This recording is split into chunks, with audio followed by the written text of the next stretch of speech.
Have you ever stopped to think about the fans behind a band? What is it about the music that keeps fans coming back for more?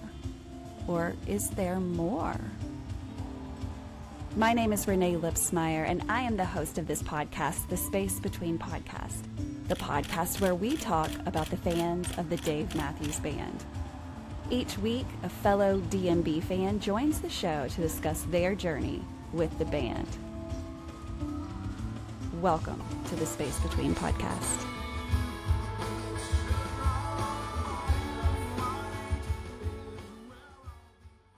Hey guys, welcome to another episode of the Space Between Podcast, the podcast where we talk about the fans of Dave Matthews Band. If this is your very first time to listen to this podcast, welcome. I'm so glad that you have joined. Today is going to be a great story, but guess what? Every episode is a great story and every episode is different. So if you got to check out one, if that's not your episode that you liked, then jump to the next one because that story is completely different. So with over 100, I think we're somewhere over 170 now. It's creeping up to 200 episodes. And that means that 200 fans of Dave Matthews Band have come forward to share their journey, whatever that looks like, whether they've been following them for the whole 34 years, or maybe they just found them a few years ago. The fans of this band have no particular look. They're just everywhere, all over the world. And so this podcast is about those people supporting this band that we love so much. And so today's episode is like every single episode. I have another fan of Dave Matthews Band to share with us her personal journey as she has found the Dave Matthews Band. So tell everyone who you are, where in the world are you, and tell us something cool about you. Well, my name is Carol Harris. I am in Iowa City, Iowa, because somebody has to be. I guess the greatest accomplishment I ever had in my life is being a living kidney donor. That's a lot of why I am a Dave Matthews fan, and the majority of my story begins with that. Well, we're so thankful that you decided to come and share yours. Everyone does have such a unique story. So many people discount music as just something that we just listen to fill our time, right? But that's not what it is for a lot of people. It is a form of therapy that helps us to release chemicals in our brain that actually do make us feel better. And so it's more than just frou-frou beliefs. Music actually is a tool into healing. And so I'm so excited that all of these people have come forward to share those stories. And so Carol, when was the very first time you heard of Dave Matthews Band? Well, when I lived in the Chicago metro area, I was a route salesman. So I was out in a truck all day and listening to, there's a great radio station in Chicago called WXRT. And Tuesdays were New Music Tuesdays. And of course, Dave Matthews came out early 90s. I'm not sure what year it exactly was that XRT really started playing him a lot. And I thought, oh my God, this is so different. And it was Yeah. just fun. I'd be on the Stevenson Expressway at 5 in the morning, heading out to God knows where that day, and sitting in traffic, and I'd just be jamming. And it was a lot of fun. And, you know, uh, um, I remember later, when I started, after I had kids, I kind of lost the ability to go to concerts Right. because I had two little kids, and my husband never enjoyed large crowds unless it was football. And so I just fell out of it for a while, Yeah. Yeah. but always kept up on his music. Sure. Yeah. And then when my daughter in 2005 fell terribly ill and we had no idea what was going on with her, we found out that a staph or a strep infection had killed 85% of both of her kidneys. Wow. Only discovered that because she was having such horrible migraines that I took her into her doctor to find out why she was having migraines. It turned out her blood pressure was so high that she was Oh about, gosh. so we immediately took her to emergency because they thought she was going to have a stroke. and that's where we found out the news that her kidneys were dying off Oh my and goodness. plant at some point. She was 15 and had just started high school. My goodness. So at that point, we didn't know what was going to happen for her. Was she going to live? Would she make it through the next day? We just didn't know. Well, we got a very good team of doctors through Rush Hospital in Chicago. And she was able to stabilize. And at that point, our family was pretty much whatever she wants, whatever she needs. We're going to make whatever life she has as good as possible. Yeah. And she was a very smart teenager and came to me one day. And it kind of reminds me of where Dave says, where Stella says, "When are you going to put me in a song?" It was kind of Right, like, right. "Mama, what are you going to concert?" She said, "Mom, my friends and I all want to go to see Dave Matthews Band." And at the time it was, I think it was called World Theater or something in Tinley Park, Illinois. Oh, yeah. But none of the parents will take us. Will you take us? So I said, "Yeah, I'll take you, but I'm getting a ticket." Yeah. Oh, last minute ticket and car full of teenagers who were all going to be in the lawn. And that was a horrible lawn, but they were all very excited. And my last minute ticket was like third row on the right. And Wow. it was an amazing ticket. And I just remember when he came out, everybody going nuts and not knowing that I was sitting amongst the most loyal of loyal fans. And then the music started and they knew every word and their hands were, boom, right on the beat. And, during the songs, how everybody's just so into it. And Yeah. then he would stop singing himself and just continue playing, and the crowd finished the songs, and I just thought, "This is the coolest thing ever." Yes. By the time I met up with them at the end of the show, I said, "We're doing this again." And they were like, "Really, Mom? This is great." So, So they liked it too, automatically. yeah, we all did. Awesome. It Awesome. just like such a bonding experience. So when he came around again, it was like, we're not going to go to just one night. We're going to go to every night he's around us. And then it Of became course. their boyfriends came and their girlfriends came. Then I was not only buying the tickets for myself and my two daughters, I was buying it for the boyfriends and the It was getting carpooling. expensive. But it was worth it. It was worth every Yes. dime. I wanted to be part of that experience. And then we were having so much fun that all of a sudden my neighbors were like, "Well, can we come too?" So then my neighbors got into it. And I remember it one year we were at Toyota Park, um, and he did two nights there twice, I believe. And the girls were sitting separate from us.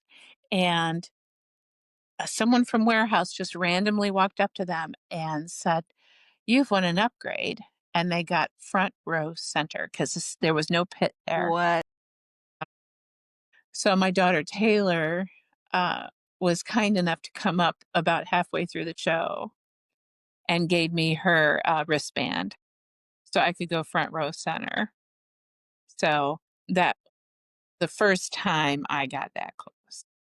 Wow. I mean, tell me about that experience, because that's really different being that close. Like, what held your attention the most? Um, well, besides his eyebrows, Yeah, you're which way are they going? yeah, really, because his face was young. It was 2005, the first show I saw him, and then I think Toyota Park was probably like '08 or '07, '08, Okay. and, his so young, everybody was so young, and Boyd had a body on point. He did. He did. And, Stefan was so young, They Yes. all were, and, Carter would blow bubbles the whole time, Yeah, smile and blow bubble gum bubbles, and it was just it was just so fun to watch. absolutely. People around you, everybody was your best friend by the time the show was over. Yeah, You just I don't know, you just made friends with the people, and then if you saw them right. again at night, it was like hugs like best friends, like you had Exactly. long lost friends, which I just thought was really cool. Even back then, even though I was like I think when I first started going, I was like 45. So, I was still at that point one of the older ones, because everybody back then was younger Oh, too. real yep, yep, yep. But I blended in a little better than I do now. Well, no, you still blend in. I mean, this band's 34 years old, like, the gray hair, I mean, it's just everywhere now. I keep reminding myself that Carter is older than I am, 1 year older. And I swear I'll keep going even with my walker. Yes. I have one. I don't have one yet. If you do, you've got a plan. Yeah. But, I don't know, through it all, it was the bonding between my 2 daughters, and as they grew older, the thing that kinda kept us glued together through summers, and Yes. then they would go to college, and that was what we did. And then, life moves on, they fall in love, they get jobs, but that was our time together, and no matter what the circumstances, we made that time. And then in 2010, we had done the warehouse tickets, of course, and those you buy, in was January, February. So I had bought the summer's worth of tickets, and little did we know that on March 7th of 2010, Casey had a crisis, and I got a text from her, and all it says was, "I need you." And I was in the Chicago area, and she was in Iowa City here at school. And I got in my car and made the 3-hour drive. And by the time I got to her apartment, I couldn't get in. She wasn't conscious. And so I had to have the fire department knock down her door, and she was in full grand mal seizures. Without warning, her kidneys the 15% had completely shut down. We knew that, we knew through her blood work, because she had blood work, probably every 30 to 60 days, that thing is deteriorating, but you just don't know how fast things can change. Right. But we learned really quickly. And had I not gotten that text at 7 in the morning and gotten out there by 10, she would have been dead by 11. So she spent several days in the ICU. And then we had known in that 5-year timeline, I went through testing that I was her best donor. Her sister was actually her best match, but she was under 18. So her sister was kind of on reserve, which was nice because her being the better match, when you go through a second transplant, the better match would last longer. Right. So, and a living donor is always better than a cadaver. Yes. So, as hard as everything was, we were still very, very positive that she was going to make it through. We got her back to Illinois. She had to do a little dialysis, which was probably one of the most cruel procedures I've ever seen a young woman go through, or anyone go through. And I was actually shocked at how many young people were in the dialysis center. Oh, And another big wake up call was the Medicare process at that time. At the time she was 21, trying to get a 21-year-old, even though she was in full kidney failure. Government had approved kidney transplants for people under 65, but the red tape that you have to go through is quite amazing. And now what has happened through our government, I really fear for anyone having to go through that process. Yeah. It actually pass away before you Yes. paperwork. Through it all, we got through it all. She was actually in and out post transplant in 2 days. Oh, she's so strong. She was so strong. Amazingly strong. And I think probably the best part about the entire thing was she had the most beautiful blue eyes. But through her illness, they kind of got dull. And my kidney started working immediately in her. And the minute that they connected everything, she started producing urine. The first time I saw her post transplant, her eyes were the bluest blue you could ever see. I'll never forget the clarity in her eyes. I knew she was back. Yes. And the first thing that she was worried about was contacting her professors back at the University of Iowa because it was finals time and she didn't lose Of all the course. one. Yeah. She was so focused and always never thought that she wasn't going to make it, never gave up, always had her mind on the future. Even though all the odds at certain times were against her, she never thought of it that way. It was just one more thing she had to get through. And when your child teaches you something like that, it's really moving. It really is. You can connect lyrics of a song, like my favorite song. And it's funny, anybody who's ever known me or gone to a show with me knows that Die Trying is my song. I have a special friend who every show, he travels a lot more than I do, but every show that he goes to, he records that song and sends it to me. And then now I have other friends doing that for me too. And they say, every time this song comes on, Carol, it's think of you. We think of you. Yes. Because give, you live, because I gave my kidney and I actually gained more from it than she did. And like the message I really want to give too is being a living donor was literally the only thing that ever meant anything in my life. Yes, I had two beautiful daughters, one living and one passed. I have three grandchildren. I have a husband of 40 years. We're very simple, hardworking, blue collar people, never ask for much. We just want our kids to be happy and successful. Nothing else really mattered.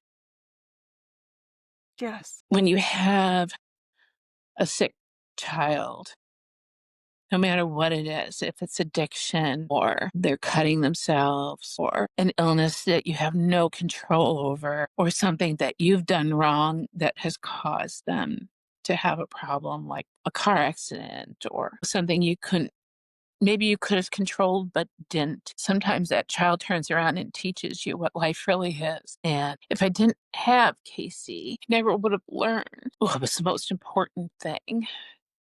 This when I was young and dumb, I really thought it was all about the party. And I thought it was about being pretty. And I thought it was about having the sports car and getting laid. And, I was Yes. just so dumb. And although I still like all that stuff, and I'm glad it all happened actually, but it's just different. It's Yes. just, and connecting it all back to the band is, as as they grew up, my kids grew up, the kid in me really came out because I was able to make friends with so many people through the band that Yes. got me. I'm very immature for a 66-year-old woman, and people don't get me. Especially a lot of women my age, like I drove trucks and I for many years, and I also had a house cleaning business for many years, and Yeah. I don't hang out in groups of women. I don't quilt. I don't bake. I hate cooking. I'm just not that girl. I prefer physical exercise. I prefer boxing. I'm different and I find it very hard to connect with people. And I most of the time would really rather be by myself than to try to socialize with people who just don't get me. Right. But when I'm in the venue and I'm with people who are just trying to enjoy the evening and each other and their friends, and nobody's judging one another. And you see people's like, oh my God, there you are, across the way, and they're running towards each other. And then, like, I've met people from almost every state. And when I see them, I'm so happy. And there's this one guy, he's like 6'5", and he's just huge. And his wife is like 4'5". Sweetest thing. And one time they saw me out in the out in the parking lot at Alpine, and they screamed across the parking lot, "It's Carol fucking Harris!" And I was so happy. That's It's Carol fucking Harris. And I was like, "Yeah, you're fucking It's me. right." All these people are like in their 30s and 40s, and here I am. I could be most of these people's mother, if not older, quite a bit older sister. And it just means a lot to me. Yes.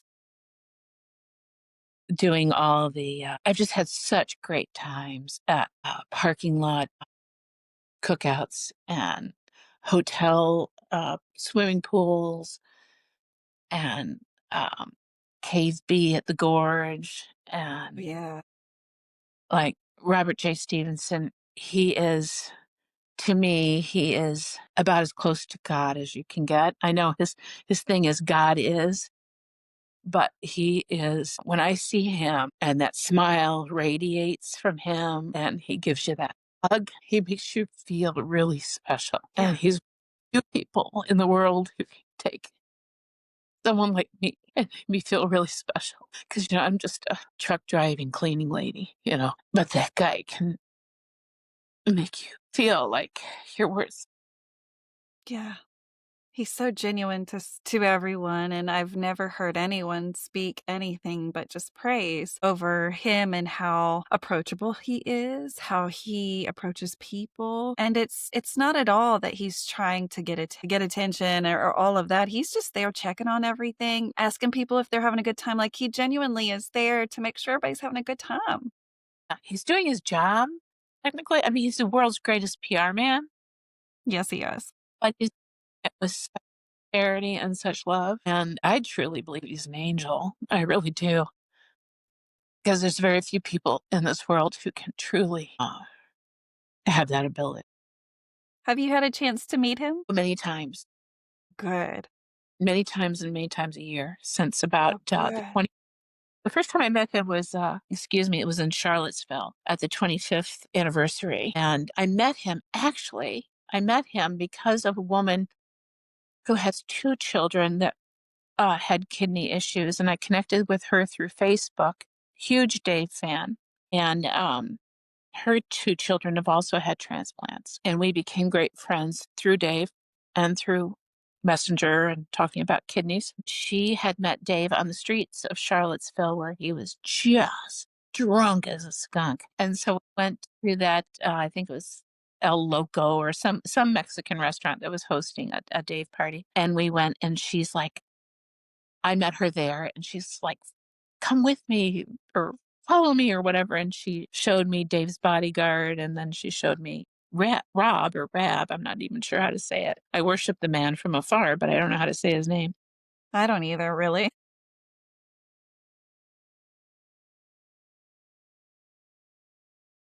And so I walked up to him that night, and I also walked up to the man who makes, I forget name escapes me, who owns the guitar company, makes his guitars. And then Wow. the man, um, I mistook him, the guy who handles his guitars on stage. Yes. I forget his name too. It's a lot of I should names. Yeah, yeah. I mistook him for the guy who makes the guitars. And I said, "Oh, Oh, hi." blah, blah. I'm Carol Harris. How are you? And he goes, that's not me. That's him or whatever. And I was so embarrassed. No. And as a matter of fact, I was so loaded that night that there was this area in the middle of the yard that I wound up tripping over a rock and, No. and falling into mulch, No. stained with mulch. It was hilarious. And through that interaction and fall, we wound up running into whoever teaches Dave tennis. What? He plays tennis? I wanna Who Apparently, knew? Charlottesville does. And spent the night with hanging out with them and had an even better time. So Wow. it's just been Wow. it's just a fun thing of interactions. Right. So And let's talk about so I know that you're still you'll never give up, like you said, with Dave Matthews Band and the music and all of the things that come with it. There was a time, I'm sure, that you went to a Dave show and you were alone. You didn't have your daughter with you for the very first time going to a Dave show. yeah, Can you 2020. talk about that? Yeah, I in 2024 in January, she was diagnosed with B-cell lymphoma, which is a cancer that develops from the drugs that you take for rejection of. Wow. So it Wow. was the drug that keeps you from rejecting your organs that caused her to have the cancer. The kidney itself never gave up. It actually worked right up until the day she passed. So from January of 2024 to September 8th of 2024, she went through I actually have a list of all the treatments she went through, but the most radical and her final treatment was a 21-day treatment where she had to be it was a T cell transfer. Her T cells were removed from her blood, sent away. They were separated out from her blood, and then they were put back into her body. And it was a 21-day, very limited interaction. We had to be, masks on and special suits and everything. And it was very high risk because if it didn't work, it would weaken her to a point that she may not make it through. If it did work, it would save her because chemo didn't work, other immune therapies didn't work, radiation didn't work. Surgery was not possible because it was located in some small intestine had been already removed, but where the main cancer had started was not operable, and so by this time it had spread throughout the entire body. Oh my God. And so by June, which was the Alpine concerts of 2024, she had not yet started the T cell therapy, but she was hospitalized, and I did not want to go to the shows. Right. Yeah. My good friend was like, Carol, whatever you have to do, do. But my daughter, Casey, and my son in law said, go to the shows. It's the thing that you do. It will make her happy that you go. She'll be very upset if you don't. Well, during that whole year, life had changed for us so drastically that I really wasn't paying attention to my emails. I wasn't like I had this weird thing I did every year is I would once I got my tickets, I would write the warehouse and thank the warehouse for my tickets, and then after the shows, I would write and tell them how great the shows were. That's not a weird thing. That's a beautiful thing. Very thoughtful. Well, it kind of developed this relationship with one of their employees, Joanna, who must handle like the Midwest ticket holders or warehouse members. So she sent me an email and said, Carol, is everything all right? I haven't heard from you. I'm like, this is weird. Why is she emailing me? So I emailed her Right. back and she called me and said, do you want to meet Dave? And I Just said, out of the blue? just out of the blue. And I said, well, yeah, do cows fly or Yeah, some, of course. That's a silly question. but I felt so guilty about it because here my daughter was laying Yes. in bed. Yes. She's the one who should be meeting Dave, but she very much encouraged me to go. So I call him my godson, my friend Josh. He's my angel on earth. He and I got the meet and greet. And then the next day was the Dave NATO at Alpine. Wow. So I was very lucky that I got the meet and For greet. sure. So how did that go? Had you ever met him before? Any passing? Well, I met Tim. I had met Boyd. I briefly met Jeff, but Tim, it was when he was with TR3 and he would do small venues. So I Yeah. met him briefly, in the Chicago area, and so kind and so nice. And Boyd, it was actually, I think it was his last, no, it was Charlottesville in the airport. And I followed him around like a puppy. And I saw he was in line ready to, I ran across the airport with my credit card and bought it for him a neck pillow for the plane, Oh, yeah. a soda, and some snacks he had gotten. And he was like, "You don't have to do that." And I was like, "Yeah, I do. You have no idea how much I have to do that." So, Yes. I want to. yeah. And then we sat with him for about 45 minutes. But anyway, Wow. um, Wow. the meeting day was really kind of surreal because I really wasn't in my best place mentally. Yes. And I'd had so much fun with my group of friends because we had stayed at the Alpine Resort. I was just so into being there. It weren't really the circumstances that I wanted to meet Dave, Sure. and but there were we after the show, his stage manager, I guess, Jim, took us backstage and or backstage area, and there were two other families there, and I kind of felt like I didn't belong there because it was clear that these two other families were suffering. Like there was something wrong with the mothers of these children.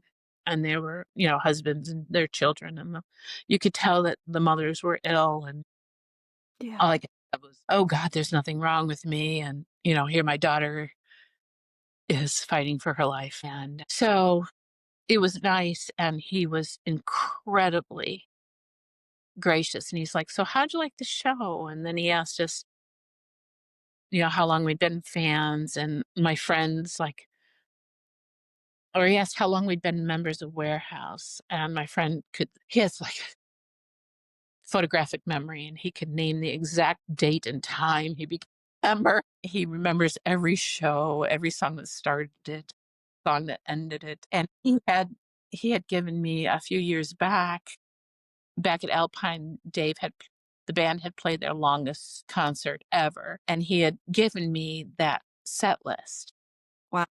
and I gave it back to him for Dave to sign. Yeah. So Dave's, because they said you could bring in one thing and Dave will sign it. Well, I was a greedy little pig, and we bought um, posters that night. So I had a poster I wanted him to sign for Casey, and I had the small copy of the Ivy from Chicago 2010, Yes. the Wrigley Ivy. Josh had his poster and the playlist from the longest show ever. And he not only signed both and wrote them out to my daughter, but he made Josh a really cool picture. Awesome. Spent time with us, and he was quite hoarse. And you could tell he was extremely tired. Sure.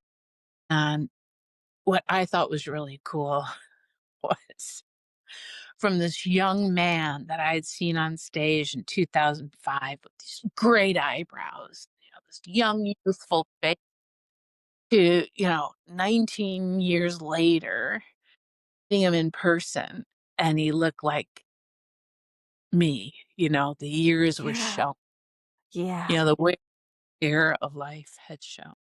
Yes. So we got pictures with him, of course. And then probably the coolest part was going back and showing Casey the poster he signed for her, and just bringing it back full circle, Yes. taking her to her first show and then showing her the pictures of her mom meeting him. Because she did not know that that was going to happen, right? You had not told her. I had not told her, and I didn't wanna tell her because it just didn't seem right, Right, you know? right. It right, and, like, I didn't feel right celebrating anything Of through course.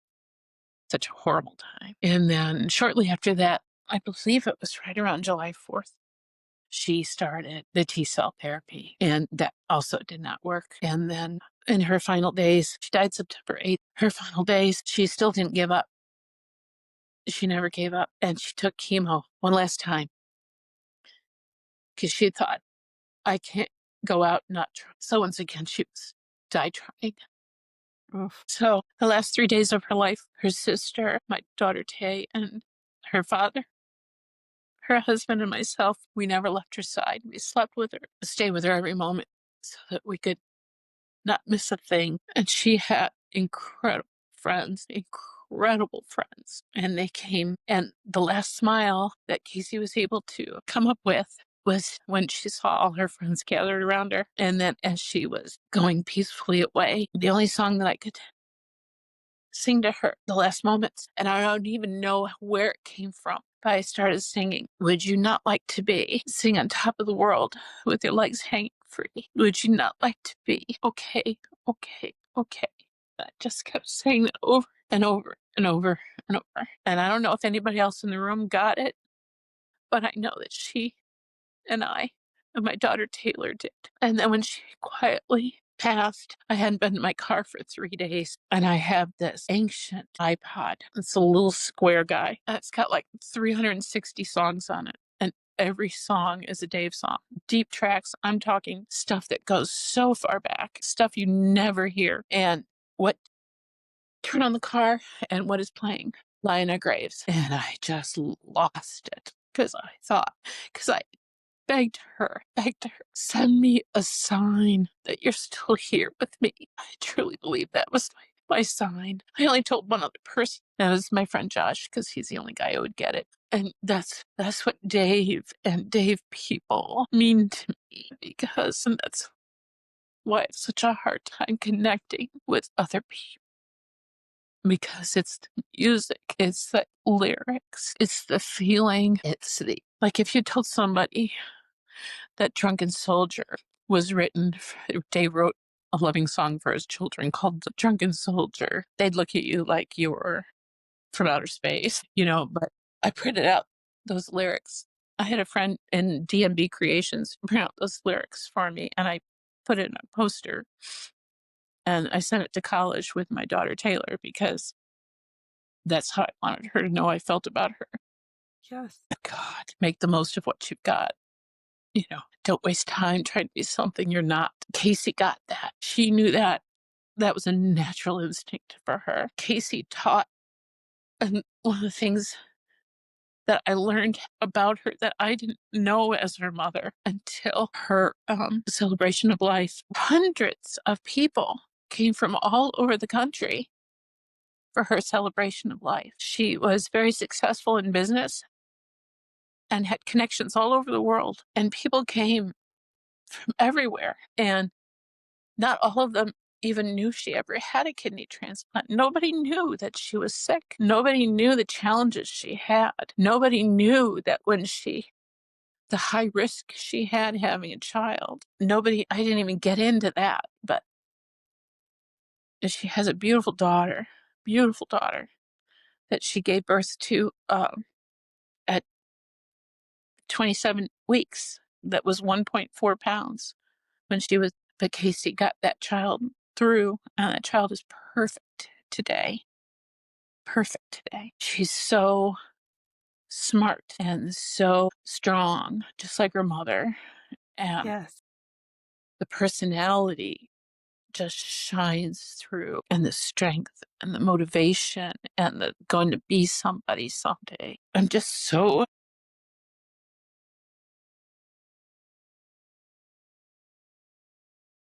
I never dreamed that life would be this hard, yet so beautiful at the same time. And I love talking about her. I love talking about my other daughter. Yes. How is she doing? How did she get through this? I mean, obviously you were such a big support to her and all of your family, but how is she doing with all of this? She has her challenging days, but she has 2 beautiful children of her own, and she gets through it for them because Yes, they need it badly, and they're so little, absolutely. and Yes. they don't No way. understand that Casey's not around anymore. Of course not.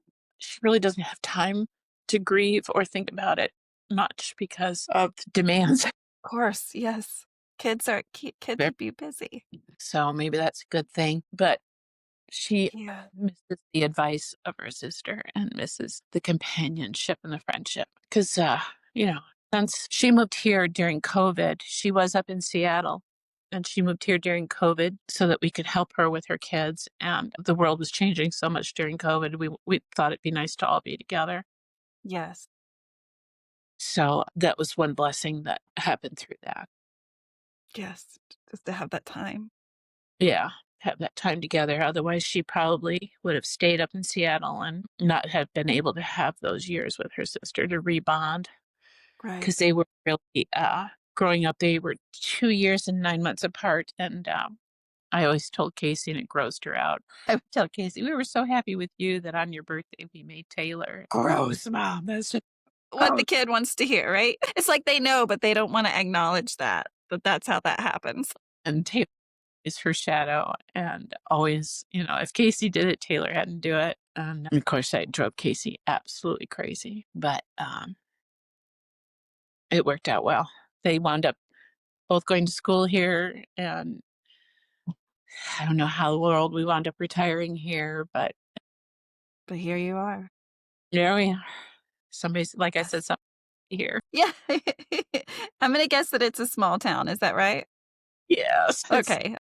very hard when you spent basically your entire life in a large metro area to Right. retire in a small town, and then, if it weren't for the grandchildren. Right. You'd be out. Yes. Yes. Well, Carol, I you've been through it. You've been through it, and my mama heart just is broken for you. Grief is a bitch, and it changes who you are, and there's no getting over it, and a No. part of me has truly died, and I will never be the same person I was, and I don't wanna be. I like being quiet. I like being alone. I like my Dave shows, and if that's Yes. all from now until the day I go myself, I'm fine, and then I like to chase Rab around and see if I can find him, and It's a game. it is me heart's back. I'm like, "Oh, he acknowledged me," and I actually trick myself into believing he remembers me. You know what? I bet he does. He really he has such a knack for remembering people because there's so Yeah, many people that approach him, and he does a lot of the time know exactly who you are. So I bet he does. I hope he does, but I sincerely feel sorry for his family. He's just such a busy man. That lifestyle is so very different than what we are living, and so there's a way to do it. I've never lived that life. It's seems like he's just very busy, but he has the energy to do it, just always so happy and positive, and I think that that really does help a lot. I hope that he is an extremely rich man because he deserves it. He's done a lot. He's done a lot, but I think that, whether financially or not, he's so rich because he talks about his family all the time and how much they mean to him and his wife and his daughters and all the things that are happening. He shares that, Yeah, and you can tell that that's a part of his life that he doesn't want anyone to not see because it means so much to him. yeah, And so, I can see why he's so happy. He really has a lot yeah. of great things going for him. And it's really unique to find people that are that just so happy all of the time, just so happy. And we know that no matter who you are, you're going to have the ups and downs of life and some of the lowest of the lows and some of the highest Mm, of the highs. We're all riding that roller coaster of life. And he's always able to put on a brave face and be happy for others because I know that he cares so much about what others need and to be still a person that can give that no matter what's going on. That it's really a unique person. mhm. Truly is. Yes. Yes. Like, but Dave too, meeting people after a show after he's given everything he's got. Yeah. That's one thing you could really see when I did meet him was that he gave everything he had on Yeah. that Yeah. and I think cared there's about what our opinion was of the show. That's wonderful. Yeah, I've always felt that they really do care about, what it is that we're thinking. They may not agree with what we're thinking, but they do take it into consideration and kind of absorb it, and they're very knowledgeable of what we are thinking and saying and all of those things, and so it's such a give, take, give relationship, like we're giving them and they're giving to us, and it's this whole circle of just awesomeness. And I'm so glad that people often discount music as just a thing that fills our time. But I believe that music really does have it's such a tool. It's such a tool that can be used to get us through so much. Some of the happiest times, some of the lowest times, some of the times we were just not prepared for. And those times are often. But this music has just really taken a place in so many people's lives, and I can tell that they have such a special part of your story and getting through what you've already been through, but will also still be there to get you through the days ahead because the hard times are not over. And grief is it's a son of a bitch, it's there. And as a mother, I can't you cannot imagine until you're in that. And I know that's a mother and a father's greatest fear is to lose a child, but not only that, but like a child that you have seen grow up and have seen be successful and really be getting to who they were made to be, and to have that relationship, that friendship with them. To lose them after all that is losing yourself. Yeah, yeah. It truly is. It truly is. And it was worth I would never want her to suffer again, but I would live my life over again to have her one more time. Thank you so much for sharing this. You know, I know that a lot of people are going to listen to this and identify with this in their own way. And your story of getting through it and how you've done it and is really going to resonate. And so I just can't thank you enough for sharing and being so vulnerable, because this was not easy, and I know it wasn't. And it I'm sure that every time you talk about it, even though it's so healthy to talk about, because she is still a big part of who you are in your life, that even though you talk about her, it probably just still stings a whole lot when you do, even though you love her and you want to talk about her, but it's hard. It's hard, but you have to. And so, just prayers for you and your family, because I honestly cannot imagine.